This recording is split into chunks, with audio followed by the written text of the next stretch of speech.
Hello friends, welcome to sleepy classes. आप सभी का स्वागत है स्लीपी क्लासेस के एथिक्स के आज के सेशन में। तो जो लोग हमसे नए से जुड़े हैं उन्हें मैं बता दूं तो ये इनिशिएटिव जो है ये नया इनिशिएटिव है जो हमने स्टार्ट किया था from 6 Feb, that is last to last Sunday. और ये इनिशिएटिव जो है इसमें हम एथिक्स के रिलेटेड जो इम्पोर्टेंट थिंकर्स हैं और उनके जो कॉन्ट्रीब्यूशंस हैं उन्हें पढ़ेंगे। तो जैसे कि हमने last to last Sunday important thinkers यानी थॉमस एक्विनास के बारे में पढ़ा, उनका contribution related to natural law उसे पढ़ा, तो उसी श्रृंखला को हम आगे बढ़ाएंगे। तो फिर से रीट्रेट कर देता हूँ, ये जो नया इनिशिएटिव है इसमें हम मॉरल थिंकर्स जो है फ्रॉम GS4 पर्सपेक्टिव उन्हें पढ़ते हैं, उनके कंट्रीब्यूशन को पढ़ते हैं। और ये अल्टरनेट वीक यानी अल्टरनेट संडेज को चलेगा। एक संडे को आपका योजना का आर्टिकल आपको पढ़ाया जाएगा और नेक्स्ट संडे आपको एथिक्स के किसी मॉरल थिंकर के बारे में बताया जाएगा और उनके कंट्रीब्यूशन के बारे में बताया जाएगा। तो जैसे कि आप जानते हैं मॉरल थिंकर्स ये इंपॉर्टेंट पार्ट है हमारे एथिक्स का। ना कि सिर्फ आपको मॉरल थिंकर्स पे क्वेश्चन आएगा बट उसे आप कोट कर सकते हो आपके डिफरेंट आंसर्स में इन एथिक्स। तो इसीलिए ये इंपॉर्टेंट सीरीज़ है, आप इसे फॉलो कीजिए। और जैसे मैंने कहा थॉमस एक्विनास के ऊपर हमने एक लेक्चर बनाया था लास्ट टू लास्ट संडे, आप उसे भी देख सकते हो। तो इस पर्टिकुलर सेशन में हम किस पर्टिकुलर थिंकर को पढ़ेंगे, तो हम देखेंगे एक इम्पॉर्टेंट थिंकर जिनका नाम है लॉरेंस कोलबर्ग।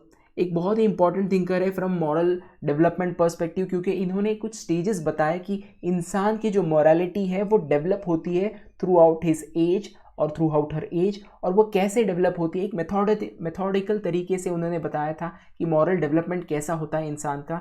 तो इनके बारे में एक बता दूं मैं, ये लॉरेंस कोलबर्ग जो है ये अमेरिकन सोशल साइकोलॉजिस्ट थे। और जैसे मैंने कहा इनकी एक इम्पॉर्टेंट थियरी है जिसे हम कहते हैं थियरी ऑफ डिस्क्रिप्टिव एथिक्स।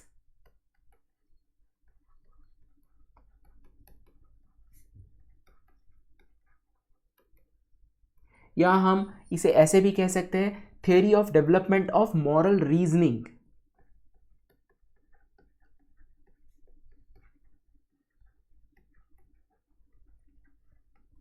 तो ये बहुत ही इंपॉर्टेंट थिंकर है हमारे लिए। तो हम देखेंगे इनकी छोटी सी बायोग्राफी देखेंगे, फिर इनकी कंट्रीब्यूशन देखेंगे हम कैसे इन्होंने कुछ बताया हमें स्टेजेस के बारे में कि कैसे डेवलप होता है इंसान का मोरालिटी।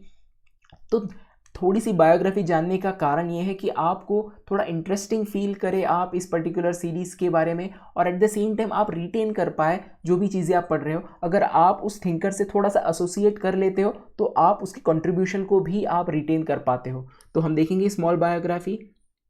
तो कोलबर्ग जो है उनका जन्म हुआ है 1927 में, एक वेल्दी फैमिली में जन्म हुआ इन न्यूयॉर्क जो यूनाइटेड स्टेट्स ऑफ अमेरिका का एक पार्ट है। तो वहाँ उनका जन्म हुआ है। और इनके बारे में अगर एक कैरेक्टरिस्टिक बताएं इनके बारे में, तो ये हमेशा से एक मॉरल मैन की तरह समझे गए हैं। पूरी उनकी लाइफ में दे ही चेरिस्ड मोरालिटी, इसीलिए he was always known to be a moral person. तो उनकी जो शुरुआती जो उम्र है या जब वो यंग थे, so he was not always into academics. शुरुआती दौर में he was into merchant marine. ये टाइम है ऑफ वर्ल्ड वॉर 2, मतलब वर्ल्ड वॉर 2 एंड हो रहा था उस समय वो मर्चेंट मरीन के हिसाब से काम कर रहे थे। और जैसे कि हमने कहा ही was always a moral and upright person. तो उन्होंने ऐसी बहुत सारी चीज़ें की थी जो एग्जेम्पलरी है। जैसे उन्होंने जो जूइश रेफ्यूजीज थे, वर्ल्ड वॉर 2 का जो टाइम है आप याद करो, हिटलर का टाइम है जब जूइश लोगों को खदेड़ा जा रहा था from different countries, Poland, Germany and all. तो इन्होंने बहुत सारे जूइश रेफ्यूजीज हैं उनको हेल्प किया था to transport them to Palestine. और ये टाइम है वर्ल्ड वॉर 2 का, मतलब after world war 2 he help them to get place to live in. Palestine में उन्हें ट्रांसपोर्ट करने में उन्होंने बहुत मदद की। और ये वो दौरान है जब अरब इजरायली वॉर हो रहा था, यानी अरब कंट्रीज़ और इजराइल में युद्ध छिड़ा था। ये 1948 का दौर है। और उस समय वहाँ पे वॉर जब हो रहा था तब वो वहाँ पे थे, कोलबर्ग फ़लस्तीन में थे, but he refuse to participate in war. उन्होंने जंग में पार्टिसिपेट नहीं किया। उन्होंने उनका पूरा फोकस जो है वो non violent form of activism उस पर उन्होंने फोकस किया rather than participating in war. हाल फिलहाल उसके बाद आप देखोगे after that war he moved back to America in 1948। और उन्होंने खुद को एनरोल किया, उन्होंने अपने स्टडीज़ पे फोकस किया after his stint with Palestine and the war and his social activism. तो he enrolled himself into University of Chicago, जो एक बहुत ही इम्पॉर्टेंट या बहुत ही रिनाउंड यूनिवर्सिटी है इन यूएसए। तो वहाँ पे उन्होंने खुद को एनरोल किया और पढ़ाई में भी बहुत होशियार थे। उन्होंने उनकी जो डिग्री है वो 1 साल में ही कंप्लीट कर ली। इसके अलावा फिर उन्होंने उनकी पढ़ाई जारी रखी और उन्होंने डॉक्टरल डिग्री के लिए पढ़ाई शुरू कर दी और उन्होंने जो उनका डॉक्टरल डिग्री है वो अचीव किया in 1958 and that too in psychology में उन्होंने उनकी डिग्री हासिल की और वो शिकागो यूनिवर्सिटी से ही कंप्लीट की।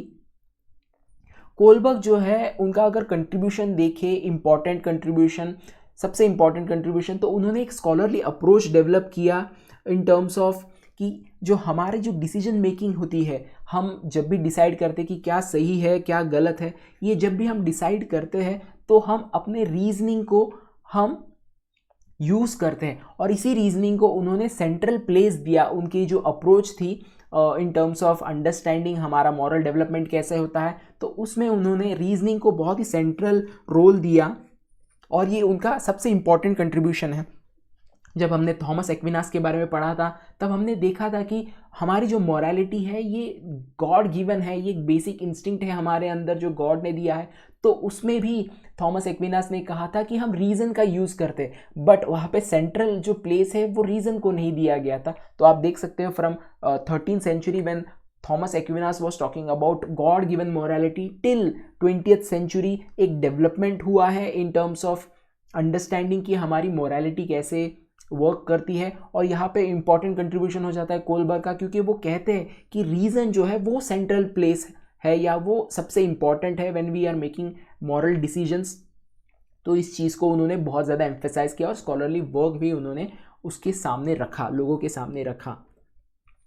तो ये जो अप्रोच था कि रीजनिंग को सेंट्रल प्लेस देना in terms of moral decision making, ये थोड़ा सा कॉन्ट्रास्ट कर रहा था। अगर हम उस समय के बारे में बात करें तो उस समय जो अप्रोच था यानी जो साइकोलॉजिकल अप्रोच था कि कैसे हम डिसीजंस लेते हैं, वो बेंट था टूवर्ड्स बिहेवियरिज्म और साइको एनालिसिस। यानी यहाँ पे मॉरलिटी जो है वो कैसे डेवलप होती है या हम कैसे फंक्शन करते हैं, इसके बारे में जो धारणा थी उस समय वो ऐसी थी कि इंसान जो है जो मॉरल डिसीजंस लेता है वो ऐसे ही नहीं लेता, वो कुछ प्रोसेस के थ्रू जाता है जिसे कहते हैं इंटरनलाइजेशन।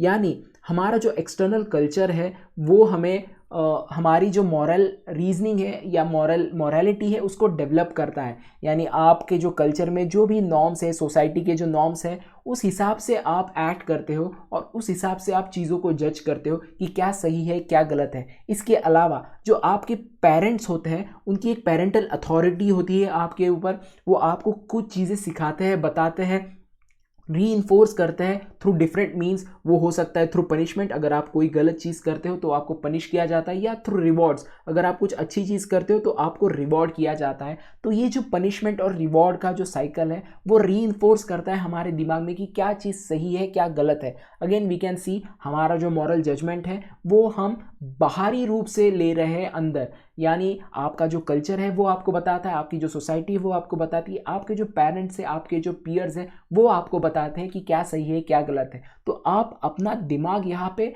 सेकेंडरी हो जाता है कि आपकी जो रीजनिंग है कि आप क्या सोचते हैं वो सेकेंडरी हो जाता है, रैदर कि जो इंटरनलाइज हो गया है आपकी उम्र में। आप जब बड़े होते हो तो आप जो भी चीज़ें इंटरनलाइज कर लेते हो अपने अंदर, वही चीज़ आपको फिर आप उसको रेसिप्रोकेट करते हो या आप उसको एक्शन में लाते हो whenever you are going to take a judgement call. तो ये थोड़ा सा हम देखते हैं, our morality is the source of our morality is seen as an external rather than internal. But इसको कॉन्ट्रास्ट किया है कोलबर्ग ने, वो कहते हैं नहीं, रीजनिंग ये बहुत इंपॉर्टेंट है, हम खुद सोचते हैं कि क्या सही है और क्या गलत है, और वो चीज़ जो है वो over the period of time होती है। ये जो लेवल ऑफ थिंकिंग है या ये जो हमारा डेवलपमेंट है हमारी कॉग्निटिव एबिलिटीज़ का, वो ओवर पीरियड ऑफ टाइम होता है। उसके कुछ स्टेजेस उन्होंने बताए हैं। तो उन्होंने उनका डिसर्टेशन 1958 में दिया था जो अनपब्लिश हुआ था उस समय। तो उस डिसर्टेशन में उन्होंने कुछ मॉरल स्टेजेस बताए मॉरल डेवलपमेंट की। तो अराउंड 3 लेवल्स बताए उन्होंने। एक है pre conventional level, conventional level और पोस्ट कन्वेंशनल लेवल। और अगर इन कन्वेंशनल लेवल्स को आप देखोगे तो हर एक कन्वेंशनल लेवल 2 स्टेजेस में डिवाइड किया गया है। तो हम कह सकते हैं 6 स्टेजेस होते हैं हमारे मॉरल डेवलपमेंट के। अगर आप देखिए यहाँ पे तो फर्स्ट स्टेज में हम अवॉइड करते हैं पनिशमेंट, सेकेंड स्टेज में हम रिवॉर्ड्स के लिए काम करते हैं, थर्ड स्टेज में हम अपनी जो हमारी जो इमेज है उसको मेंटेन करने की कोशिश करते हैं, good boy good girl attitude maintain करते हैं, फोर्थ स्टेज में हम लॉयल होते हैं to law and order, fifth stage में हम justice and spirit of law को फॉलो करते हैं, और फाइनली हम यूनिवर्सल प्रिंसिपल ऑफ एथिक्स को फॉलो करते हैं। और इन स्टेजेस में आप देखो कि आपकी मॉरल जजमेंट डेवलप होते जाती है कि आप किस चीज़ को मॉरल समझते हो, किस चीज़ को इमोरल समझते हो, वो इन स्टेजेस में डेवलप होते जाती है या चेंज होती जाती है। सो यू कैन सी कि बस एक्सटर्नल फैक्टर्स नहीं होते, rather many factors are there which actually contribute in your moral reasoning and your moral judgement. तो हम इसे देखेंगे स्टेप बाय स्टेप। तो जो 3 लेवल के बारे में बात की है मॉरल डेवलपमेंट की, ये बेस्ड होती है on the responses to moral dilemma. इसे हम समझते हैं। जो कोलबर्ग थे उन्होंने अपना जो स्टडी किया उस समय उन्होंने कुछ सैंपल देखे या हम कह सकते हैं कुछ लोगों पे एक्सपेरिमेंट किया या ऑब्जर्व किया। ये कौन से लोग थे? ये छोटे बच्चे थे starting from small age of 2 to 3 till the age of से 19-20 एंड बियॉन्ड। ऐसे जो बच्चे थे उनको ऑब्जर्व किया उन्होंने। ये जो बच्चे होते हैं फ्रॉम स्टार्टिंग एज, वो हमेशा उन्होंने ऑब्जर्व किया उनके सामने हमेशा एक डिलेमा होता है, एक डाउट होता है जब भी कोई उनको एक्शन परफॉर्म करना पड़ता है। तो डिपेंड करता है कि वो उनकी मोरालिटी कैसे डेवलप होगी, डिपेंड करता है कि वो कौन से एक्शन को फॉलो करते हैं, कौन से ऑप्शन को चूज करते हैं। और ये जो चॉइस है उनकी regarding the options in front of them, ये डिपेंड करती है वो किस लेवल पे है ऑफ देयर मोरालिटी। उनकी जो कॉग्निटिव एबिलिटीज़ है, जो डेवलपमेंट हुआ है उनके दिमाग का, उनके रीजनिंग का, उस पर डिपेंड करेगा कि वो किस ऑप्शन को चूज़ करेंगे। क्या वो नेगेटिवली आगे जाएंगे या पॉजिटिवली आगे जाएंगे इन टर्म्स ऑफ मोरालिटी, ये उस पर कंप्लीटली डिपेंड करता है। तो पहला जो लेवल है जो कोलबर्ग कहते हैं वो है प्री कन्वेंशनल मोरालिटी। ये फर्स्ट या बेसिक लेवल ऑफ मोरालिटी होती है। यहाँ पे जो लोग होते हैं वो एक्सटर्नल कंट्रोल के अंडर होते हैं, they are influenced by other people. जैसे एक बच्चा जो है वो एक्ट करता है एज पर देयर पेरेंट्स, जो उनके माता पिता कहते हैं क्या सही है क्या गलत है, जो टीचर कहते हैं क्या सही है क्या गलत है, उसी को सही मानता है और उसी हिसाब से वो अपनी ज़िंदगी बिताता है। ये हम कह सकते हैं ये एक छुटपन में या बचपन में ये मोरालिटी होती है, इसीलिए हम इसे कहते हैं प्री कन्वेंशनल मोरालिटी। यहाँ पे आप देखोगे कि फोकस क्या होता है यहाँ पे लोगों का कि ओबे करना है रूल्स। क्यों ओबे करना है रूल्स? क्योंकि हमें पनिशमेंट को अवॉइड करना है या हमें ज़्यादा से ज़्यादा रिवॉर्ड्स चाहिए। एग्जाम्पल देखें, एक बच्चा जो है वो चोरी नहीं करता क्योंकि अगर वो चोरी करेगा तो उसको पनिशमेंट मिल सकती है उनके माता पिता से, इसीलिए वो अवॉइड करेगा गलत चीज़ करना, यानी चोरी करना। ये जो गलत चीज़ है वो समझेगा कि ये गलत चीज़ है। क्यों समझेगा? क्योंकि अगर वो चीज़ करता है तो उसे पनिशमेंट मिलेगी। या हम अगर अलग एग्जाम्पल देखें तो बच्चा हार्डवर्क करता है, पढ़ाई करता है, क्यों? क्योंकि उसको उसके बदले में कुछ रिवॉर्ड मिलेगा। माता पिता हमेशा कहते हैं कि अगर आपने इस साल अच्छे मार्क्स लाए तो आपको साइकिल मिलेगी, आपको चॉकलेट मिलेगी, whatever it may be. तो वो रिवॉर्ड के लिए देन ही स्टार्ट्स और she starts to study hard. तो ये बेसिकली आप देख सकते हो पीपल आर एक्टिंग आउट और children are acting out in their self interest. इसीलिए अगर आप सेल्फ इंटरेस्ट को आप अगर प्रायोरिटी रखते हो और उस हिसाब से अगर आप काम करते हो तो इसे हम ईगो सेंट्रिक अप्रोच भी कहते हैं। तो 2 चीज़ें यहाँ पर पता चल रही है, we are trying to avoid punishment, we are trying to gain rewards, और we are acting in our self interest. इसीलिए इस लेवल को ईगो सेंट्रिक अप्रोच भी कहते हैं। और इसी लेवल पे, कन्वेंशनल लेवल पे, आप देखोगे कि इसका एक अलग नाम भी है। जैसे इसे कहते हैं morality of conventional role conformity, यानी आप कन्फॉर्म कर रहे हो टू दी रोल। ये सेकेंड लेवल है हमारा कन्वेंशनल मोरालिटी का। यहाँ पे आप क्या कर रहे हो कि जो सोसाइटी ने जो रोल सेट किए हैं आपके लिए, यानी आप थोड़े से बड़े हो जाते हो, आप बहुत छोटे नहीं रहते, तो आपको पता चल जाता है कि सोसाइटी कुछ रूल्स आपसे एक्सपेक्ट करती है कि आपको उसे फॉलो करना है, तो उसी को आप फॉलो करना शुरू कर देते हो। आप वो जो रोल है उसको कंफर्म करते हो यानी उसके इन लाइन हो जाते हो। तो इस लेवल पे जो है ना, वो इंडिविजुअल इंटरनलाइज करने लगता है स्टैंडर्ड्स को, जो सोसाइटी स्टैंडर्ड्स क्रिएट करती है उसको इंटरनलाइज करने लगता है। सोसाइटी यानी क्या होता है, आप जब छोटे हो तो आपके लिए सोसाइटी क्या होता है, आपके पेरेंट्स, आपके फ्रेंड्स, आपके स्कूल्स, आपके रिलेटिव्स, यही आपके लिए सोसाइटी होती है। तो वो जो भी स्टैंडर्ड सेट करते हैं आप उसे इंटरनलाइज करना शुरू कर देते हो, आत्मसात करना शुरू कर देते हो।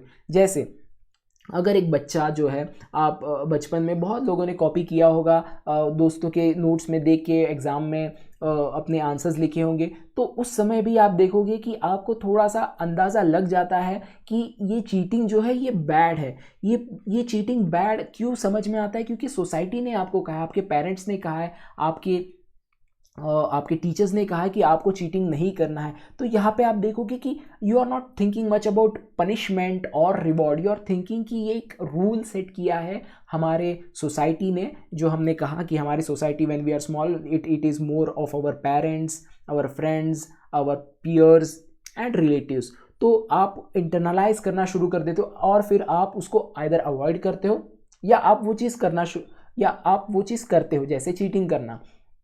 तो ये डिपेंड करता है कि क्या आपने उसको इंटरनलाइज कर लिया है, जो सोसाइटी के नॉर्म्स है, रूल्स है, क्या आपने उसको आत्मसात कर लिया। अगर आपने सही से आत्मसात नहीं किया है तो you may and up cheating. तो यहाँ पे जो है आप देखोगे, ये जो सेकंड लेवल है कन्वेंशनल मोरालिटी का, यहाँ पे इंपॉर्टेंट हो जाता है हमारे लिए अप्रूवल, कि क्या सोसाइटी जो है वो डिटरमाइन करती है आपके मॉरल बिहेवियर, यानी क्या चीज़ मॉरल है, क्या चीज़ इमोरल है, ये सोसाइटी अप्रूव करती है। अगर स्टीलिंग के बारे में बात करें तो सोसाइटी कहती है कि स्टीलिंग इमोरल है। अगर कोई चोरी करता है तो उसको पनिश किया जाता है, इन सम फॉर्म पनिश किया जाता है, रैदर नॉट देन पनिशमेंट। ये हम खुद से सोचने लग जाते हैं कि अगर मैंने चोरी की तो मेरे जो दोस्त है और मेरे जो टीचर्स है वो मेरे बारे में क्या सोचेंगे। ये जो सोच है, ये आप again you can see we are starting to reasoning, हमने इंटरनलाइज कर लिया है कि सोसाइटी इस चीज़ को सही से नहीं एक्सेप्ट करेगी। अगर मैंने चोरी की, इसको डिसअप्रूव करेगी। तो ये जो मॉरल स्टैंडर्ड, मॉरल नॉर्म्स है, वी हैव इंटरनलाइज, इसीलिए हम चीटिंग को या स्टीलिंग को बुरा मानते हैं। तो you can C conventional morality it is based on society, कि सोसाइटी किस चीज़ को बुरा मानती है। अगर कोई ऐसी सोसाइटी है जहाँ पे चोरी ये गलत चीज़ नहीं है तो आप उसे करोगे। कुछ ऐसे ट्राइब्स भी होते हैं, अगर आपको पता है सोसाइटी के बारे में, कुछ ऐसे ट्राइब्स होते हैं जहाँ पे शादी कैसे होती है कि लड़का लड़की को भगा के ले जाता है। ऑफ कोर्स वो चीज़ अभी चीज़ें बंद हो गई है, बट उस समय या उस पर्टिकुलर कंटेक्स्ट में उसको इमोरल नहीं माना गया था, क्योंकि सोसाइटी डिटरमाइन कर रही है कि क्या रूल्स होते हैं। शादी के रूल्स ऐसे है कि आपको लड़की को भगा के ही ले जाना है। तो अगर आप देखोगे यहाँ पे, तो सोसाइटी डिटरमाइन कर रही है कि मॉरल बिहेवियर क्या है, क्या वो चीज़ को अप्रूव कर रही है, नहीं कर रही है। और ये कन्वेंशनल मोरालिटी को जो लेवल है, सेकेंड लेवल, इसमें आप इस चीज़ को इंटरनलाइज कर रहे हो। इसी लेवल में आप देखोगे जो पर्सन है, जो मॉरल डिसीजन मेकर है, वो अपने एक्शन को बेस करता है ऑन सोसाइटल रोल और सोसाइटल एक्सपेक्टेशन। इसका अगर एग्जांपल देखें तो स्कूल में आप सही से बिहेव करते हो, अच्छे से बिहेव करते हो, आप मस्ती नहीं करते, आप शोरगुल नहीं करते, आप चिल्लाते नहीं। ये एक एक्सपेक्टेशन है आपसे कि स्कूल में आपको अच्छे से बर्ताव करना है। तो ये एक्सपेक्टेशन जो है ये आप फॉलो करोगे अगर आप इस लेवल तक पहुँचे हो कन्वेंशनल मोरालिटी की, क्योंकि आप जो सोसाइटी के रोल्स है, एक्सपेक्टेशंस है, उसको आप हमेशा फॉलो करने की कोशिश करोगे। क्यों? क्योंकि आप हमेशा प्लीजिंग दिखना चाहते हो, यानी आप हमेशा गुड बॉय और गुड गर्ल ये इमेज मेंटेन करते रहना चाहते हो। इसीलिए इस लेवल को good boy good girl level भी कहा जाता है। So people want to be seen as pleasing to others. लोग अपने बारे में अच्छा एक इमेज तैयार करें अपने दिमाग में, ये सोच हमेशा रहती है इस लेवल पे। तो ये जो लेवल है यहाँ पे आप देखोगे, हमने देखा था पिछले लेवल में, यानी जो प्री कन्वेंशनल लेवल है, जब आप बहुत छोटे होते हो तो आप रिवॉर्ड्स और पनिशमेंट इस स्टैंडर्ड से ही सोचते हो या आपके सेल्फ इंटरेस्ट के हिसाब से ही देखते हो। बट इस लेवल पे आप देखोगे जो रूल्स है, अथॉरिटीज़ है, उसको आप रिस्पेक्ट करना शुरू कर देते हो। आप डरते नहीं उस अथॉरिटी से या उन रूल्स से, बट आप रिस्पेक्ट करते हो। जैसे अगर प्री कन्वेंशनल लेवल पे आप हार्ड वर्क कर रहे हो क्योंकि आपको रिवॉर्ड मिलेगा, तो यहाँ पे आप हार्ड वर्क करते हो, you try to complete all your homework और all your studies because you feel responsible, की एक रिस्पॉन्सिबिलिटी की भावना आ जाती है आपके अंदर। तो क्लियरली यू कैन सी कि यहाँ पे मॉरल डेवलपमेंट हो रही है from pre conventional to conventional level. इसके बाद आप देखोगे पोस्ट कन्वेंशनल मोरालिटी। हमने दो चीज़ें देखी अब तक, कन्वेंशनल प्री कन्वेंशनल और कन्वेंशनल। प्री कन्वेंशनल में हमने देखा हमारे जो एक्शंस है वो रिवॉर्ड्स और पनिशमेंट और सेल्फ इंटरेस्ट से डिटरमाइन हो रहे, जिसे हम ईगोसेंट्रिक अप्रोच भी कहते हैं। फिर हमने कन्वेंशनल देखा जहाँ पे हम सोसाइटी के रूल्स और सोसाइटी के एक्सपेक्टेशन को इंटरनलाइज कर लेते हैं और हम रिवॉर्ड्स और पनिशमेंट के बारे में नहीं सोचते, rather than that we think of respecting the rules and authorities, और हम good boy good girl image maintain करना चाहते हैं। अब हम पोस्ट कन्वेंशनल मोरालिटी पे आते हैं। ये एक हाई लेवल ऑफ मोरालिटी है। इसे हम अगर सेकेंड नेम देखें इसका तो morality of autonomous moral principle. Autonomous ये बहुत इंपॉर्टेंट वर्ड हो जाता है। Now you have some autonomy on yourself. आप सोसाइटी क्या सोचती उसके परे, उसके एक ऊपर लेवल पे आप चले जाते हो कि हर बार सोसाइटी जो है वो हमेशा सही नहीं सोचती या सोसाइटी में भी दिक्कत हो सकती है। इस चीज़ की आप इस तरह से रीजनिंग भी करना शुरू कर देते हो। सो या ये जो लेवल है यहाँ, ये थोड़ा सा कॉम्प्लेक्स लेवल है। जो मॉरल इश्यूज़ है उसकी कॉम्प्लेक्सिटी को आप समझना शुरू कर देते हो। जैसे अगर एग्जांपल लें, एक एज है आपकी और आप देखते हो कि आपके जो दोस्त हैं वो किसी एक वीक स्टूडेंट को बुली कर रहे हैं, तो यहाँ पे एक मॉरल इशू आपके सामने आ जाएगा। क्या मुझे मेरे दोस्त को सपोर्ट करना चाहिए या मुझे स्टैंड अप करना चाहिए अगेंस्ट माई ओन फ्रेंड? तो ये एक मॉरल कॉम्प्लेक्स इशू हो जाता है कि क्या मुझे अपने दोस्त को यहाँ पे समझाना पड़ेगा कि वो जो चीज़ कर रहे हैं वो गलत है। क्योंकि यहाँ पे आप देखोगे दो चीज़ें यहाँ पे अगर आप देखोगे दो चीज़ें यहाँ पे आपके सामने है कि आपकी एक फ्रेंडशिप है, एट द सेम टाइम कुछ प्रिंसिपल्स है जैसे जस्टनेस, फेयरनेस। ये दो जो चीज़ें हैं वो कन्फ्रंट कर रही है अगेंस्ट ईच अदर। तो ये थोड़ा सा कॉम्प्लेक्स इशू हो जाता है, कॉम्प्लेक्स सिचुएशन हो जाता है। इस जगह पे आप क्या करोगे? आप चाहोगे कि मुझे अपने फ्रेंड के सामने अच्छा दिखना है, या मुझे अपने फ्रेंड की जो एक रूल है कन्वेंशनल लेवल पे हमने देखा कि फ्रेंडशिप के भी रूल्स होते हैं कि आपको हमेशा you have to back your friend, उसको आपको सपोर्ट करना है, या आपको कुछ हायर रूल्स या हायर प्रिंसिपल्स के साथ जाना है जैसे फेयरनेस और justice. So here what we do is we start to understand and realise कि एक कन्फ्लिक्ट है बिटवीन वेरियस मॉरल स्टैंडर्ड्स इस लेवल पे। जैसे should I confront my own friend at the cost of losing friendship? तो ये जो post conventional morality है, यहाँ पे जो जजमेंट होता है, आप जजमेंट जब लेते हो कि क्या सही है क्या गलत है, मुझे कौन सा ऑप्शन चूज़ करना है, तो ये जो जजमेंट है या ये हम कन्फ्लिक्ट को रिजॉल्व करने की कोशिश करते हैं, ये हमारे जो जजमेंट है ये बेस्ड होते हैं ऑन सम प्रिंसिपल्स। जैसे मैंने कहा कि कुछ प्रिंसिपल्स होते हैं जो हायर लेवल ऑफ प्रिंसिपल्स होते हैं, जैसे राइट, फेयरनेस, जस्टिस। इन प्रिंसिपल्स पे आप बेस्ड करते हो। आप देखो हम कैसे मॉरली डेवलप होते जा रहे हैं। पहले हम रिवॉर्ड और अवार्ड के बारे में सोचते थे, पनिशमेंट, फिर बाद में हम रूल्स और रेगुलेशन को रिस्पेक्ट कर रहे थे। अब हम कुछ प्रिंसिपल्स के बारे में सोचते, राइट, फेयरनेस, जस्टिस, और बहुत सारे ऐसे प्रिंसिपल्स हैं, equality, human rights, justice, individual rights, diversity. ये सारे जो प्रिंसिपल्स है उसके ऊपर आप सोचना शुरू कर देते हो कि क्या ये राइट है, फेयर है, जस्ट है टू बुली अनदर पर्सन।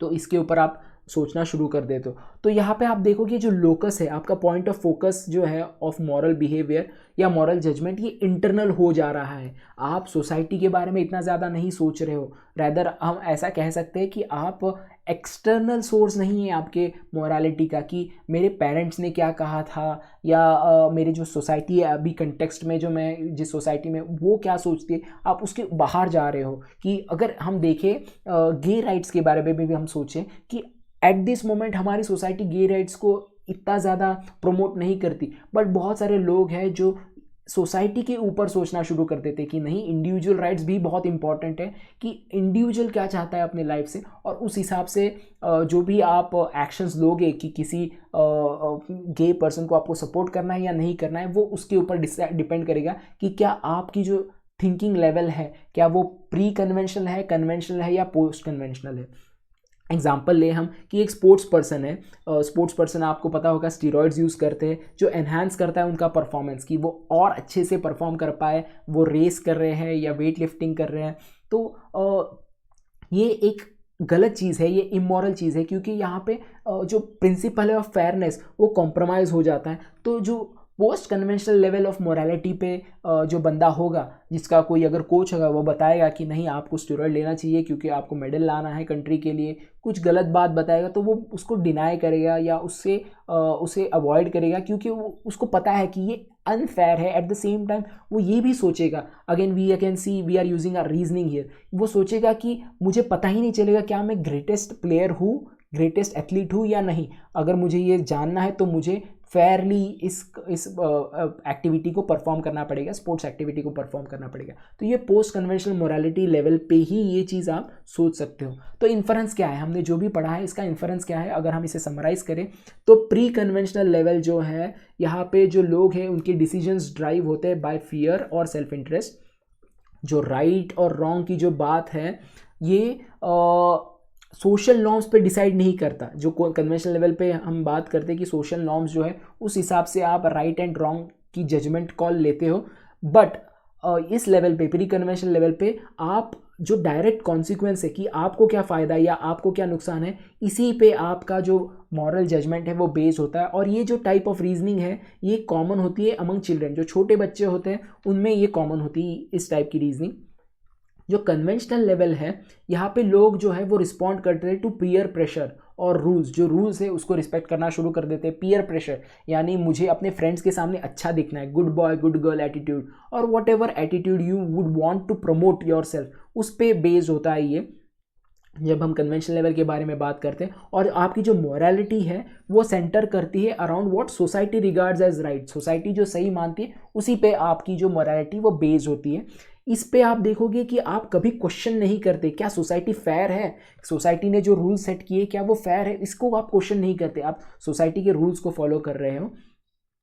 और ये जो है ये जो थिंकिंग है ये एडोलेसेंस या अडल्टहुड में ये थिंकिंग आपको पता चलती है। आप ही खुद सोचिए कि आप जब एक पर्टिकुलर एज में है, टीनेज के बाहर चले गए हो, तो आप ट्राई करोगे कि आप सोसाइटी की जो रूल्स है उसको फॉलो करोगे, बट थोड़ा आपकी मैच्योरिटी जब बढ़ जाती है तब आप सोचना शुरू कर देते हो नहीं सोसाइटी में भी बहुत खामियां हैं। ये थोड़ी एज के बाद ही आपको ये अंडरस्टैंडिंग या रियलाइजेशन होता है। तो जो रियलाइजेशन होता है पोस्ट कन्वेंशनल लेवल पे, तो लोग जो है वो अंडरस्टैंड करना शुरू कर देते हैं कि जो चीज़ें जो इतनी सिंपल लगती है वो इतनी सिंपल नहीं है, बहुत कॉम्प्लिकेटेड है, बहुत सारे लेयर्स हैं।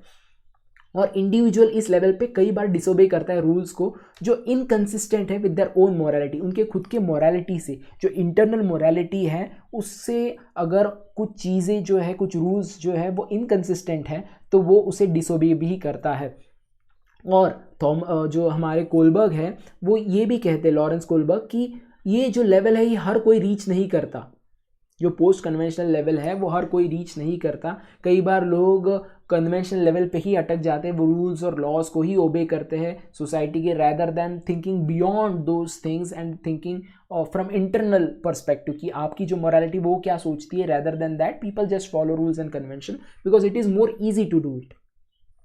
तो मोरालिटी जो है वो देखोगे आप, वो हर एक स्टेज में, हमने बात की स्टेजेस की कि आपके सामने कुछ डिलेमा है, आप उसको कैसे डील करते हो। आप चाहे तो नेगेटिवली या पॉजिटिवली दोनों तरह से आप रिएक्ट कर सकते हो हर डिलेमा को, हर एक स्टेज पे, pre conventional, conventional, post conventional. आप कौन से ऑप्शन को चूज़ करते हैं वो डिसाइड करेगी कि आपकी मोरालिटी कैसे आगे बनेगी, कि आपकी मोरालिटी कैसे फॉर्म हो रही है, वो पॉजिटिवली फॉर्म हो रही है, नेगेटिवली फॉर्म हो रही है, वो डिपेंड करता है कि आपके सामने जो टास्क है उसे आप कैसे अकम्प्लिश करते हो। और ये जो प्रोसेस है ये थ्रू आउट लाइफ चलती है, हर एक स्टेज में you have to choose between right and wrong and depending on that your morality will develop. तो जो लोग हैं they think about moral concerns, कि यहाँ पे आप देखोगे कि कोलबर्ग क्या कर रहे हैं कि आपकी जो कॉग्निटिव डेवलपमेंट है, कॉग्निटिव यानी ब्रेन की जो डेवलपमेंट है, इसी का रिफ्लेक्शन है कि आप किसी मॉरल कंसर्न के बारे में क्या सोचते हो। यानी हम बात करें अबॉर्शन के बारे में या यूथेनेसिया के बारे में, ये जो भी मॉरल इश्यूज़ है इसके ऊपर आपकी सोच क्या है वो डिपेंड करती है कि आपकी कॉग्निटिव डेवलपमेंट कितनी हुई है। और जो लोग हैं वो मॉरल डिसीजंस खुद से लेते हैं, ये कोलबर्ग कह रहे, rather than just relying on some standards of their parents, instructor और पीयर्स। तो ये फाइनल निचोड़ हमें पता चलता है कोलबर्ग का। तो बहुत ही इंपॉर्टेंट थिंकर है हमारे लिए कोलबर्ग। हमें और भी थिंकर्स देखने हैं कि कैसे स्टेजेस होते हैं डेवलपमेंट के, मोरालिटी इससे थोड़ा जुदा भी हो सकता है उनका जो अप्रोच है, बट ये अप्रोच जानना बहुत ज़रूरी है, क्योंकि अगर आपको कोई क्वेश्चन आता है on a particular thinker, it is not expected कि आप हर चीज़ उसके बारे में जानो, बट अगर आप इनलाइन हो, थोड़ा बहुत आपको उसके बारे में पता है, तो आप अपने आंसर्स को पुट कर सकते हो अच्छे से। इवन आप कोट कर सकते हो कोलबर्ग को, अगर कोई क्वेश्चन है आपके सामने, जैसे कोई अगर क्वेश्चन आ गया कि लोग अच्छे होते हैं तो वो बुरी चीज़ क्यों करते, तो आप बोल सकते हो कि उनकी कॉग्निटिव डेवलपमेंट नहीं हुई होती है, वो प्रोबेबली एडोलेसेंट एज में होते हैं, जब वो उनकी जो मॉरल डेवलपमेंट है मोरालिटी की, वो कन्वेंशनल लेवल पे। ऐसे आप कोट कर सकते हो और आपको अच्छे मार्क्स मिलेंगे अगर आप थोड़ा सा स्कॉलरली अप्रोच भी रखते हो आपके आंसर्स में। तो this is it from our this session. तो सेशन एंड करते समय मैं आपको थोड़ा बहुत हमारे जो कोर्सेज हैं, प्रीलिम्स जैसे नज़दीक आ रहा है, तो हमारे कुछ बहुत ही अफोर्डेबल कोर्सेज हैं जो आप अवेल कर सकते हो। अगर आपको करंट अफेयर्स या टेस्ट सीरीज़ प्रिपेयर करना है, या आपको सिर्फ जीएस को एक बहुत ही तेज़ी से आपको कंप्लीट करना है, जो भी जीएस का पार्ट है, तो you can just check out our courses and you can avail this courses very affordable prices. तो ये हमारे 4 मॉड्यूल हैं, you can just go through them and you can take any of this particular course depending on your requirement, कि अगर आपको बस test series लगानी है तो आप टेस्ट सीरीज़ लगा सकते हो, अगर जीएस को आपको रैपिडली कवर करना है तो वो कर सकते हो, आपको सिर्फ करंट अफेयर करना है तो वो कर सकते हो। Depending on your requirement you can choose any of this particular course. So that's it from today's session. हम नेक्स्ट सेशन में कोई और थिंकर हम पढ़ेंगे और उसकी कंट्रीब्यूशन को समझेंगे और ट्राई करेंगे कि थोड़ा सा इंटरेस्टिंग बनाए ताकि आप रिटेन कर पाओ और अच्छे मार्क्स ला पाओ। So that's it from today. Keep studying and keep watching our lectures. Thank you, thanks and bye.